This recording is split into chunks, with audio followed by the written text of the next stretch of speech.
질의하십시오. 네, 이진숙 위원장님. 예. 그 12.3 계엄 전에 그 탄핵 심판을 받고 있던 두 사람 중에 한 사람이죠. 다른 사람은 제가 모르겠습니다. 검사 1인. 예. 방통위원장 탄핵 헌재로부터 심판을 받고 있었죠. 네. 예, 저도 받고 있었습니다. 윤석열 내란 수계가 헌재 변론 과정에서 국회가 권한을 남용해서 줄탄핵을 했기 때문에 입법 독재를 맞서기 위해서라도 불가피하게 계엄을 할 수밖에 없었다. 그런 얘기를 했는데, 그렇다면은 그 계엄의 동기였네요. 본인이 탄핵 소추된 게. 어떻게 생각하십니까? 그 부분에 대해서 제가 답변할 사안은 아니라고 생각합니다. 윤석열 당시 대통령이 방통위원장으로 지명을 이진숙 후보자를 했을 때 제가 기억하기로는 용산 대통령실에서 종군 기자로서의 경험 등 방송 분야의 노하우나 그 식견이 탁월하기 때문에 임명을 했다. 그렇게 들었고, 당시 인사청문회에서 이런저런 논란에도 불구하고 방송 언론의 독립성, 공정성 보장을 위해서 최선을 다하겠다. 그렇게 말씀을 하시고, 그리고 2인 체제하에서 박문진 이사 등에 대한 인사권을 서둘러 집행을 하다가 직무정지가 되어서 탄핵 소추가 되었죠. 예. 근데 우리 상당히 많은 국민들은 윤석열 당시 정권이 국민과의 소통이나 언론의 자유를 보장하지 아니하고 일방적인 지배적 영향력을 언론에도 방송에도 관찰하려고 했기 때문에 그러한 정책을 추진하는 하나의 도구로서 이진숙 위원장이 방송장악 수단으로 왔다, 이렇게 봤거든요. 근데 결과적으로 MBC에 대한 이사진의 임명 등이 실패를 했고, 그것이 계엄이라고 하는 사태까지 이어졌고, 그 계엄이 해제되고 탄핵으로 이르는 하나의 사건의 맥락에서 중요한 계기가 됐다고 보는데, 본인은 그런 역사적 과정에서 본인이 의도하든 안 하든 간에 윤석열 정권의 흥망성쇠에 관여하거나 관련됐다는 측면에서 봤을 때 같이 운명을 함께 하신 거 어떻습니까? 말씀하신 부분 중에서 윤석열 정부가 언론을 장악하려고 했다는 말씀에는 동의하기 어렵습니다. 저는 임기가 다 된 방송사들의 이사를 선임을 했고, 네. 임기가 다 된 사장을 선임한 것입니다. 자, 그러면 설사 그러한 오해로 이런저런 이유 때문에 국회 월권, 과도한 입법 독재 때문에 그 계엄을 했다 칩시다. 그 계엄 과정에서 포고령이 명백히 헌법에 규정되어 있는 요건을 위배했다라는 게 헌재의 판시 내용인데 그거 인정하십니까? 거기에 핵심 내용 중에 하나가 모든 언론 출판이 계엄사의 통제를 받도록 포고령이 되어 있었어요.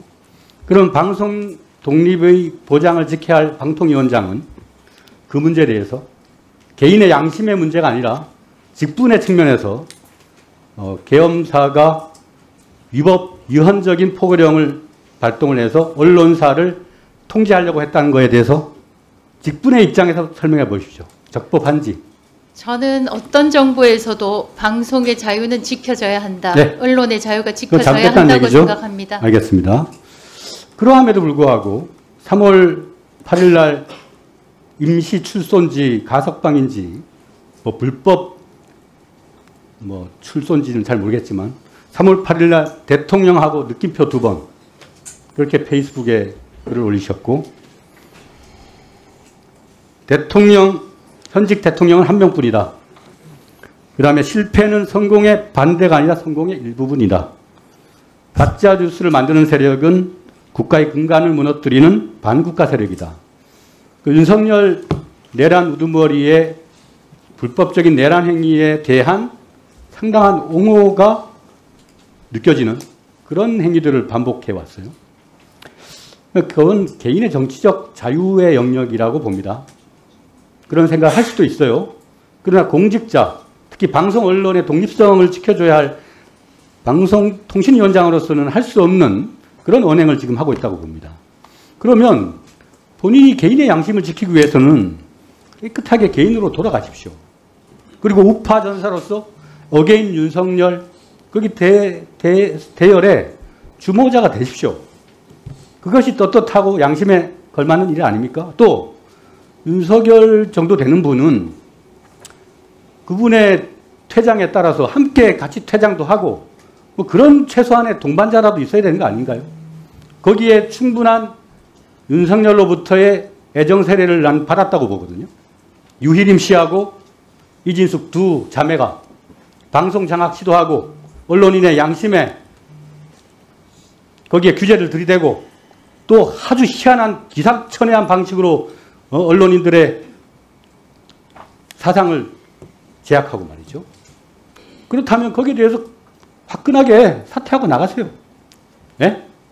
유희림 위원장과 저는 자매도 아니고 남매도 아닙니다만 제가 개인적으로 페이스북에 올린 글에 대해서 여기서 설명할 의무는 없다고 생각합니다. 그러니까 그리고 제 개인이 되려면 개인이 되십시오. 방통위원장이라고 한 막대한 국가의 방송정책 총괄기관으로서의 일을 하지 마시고 우파 전사로서 개인으로 가세요.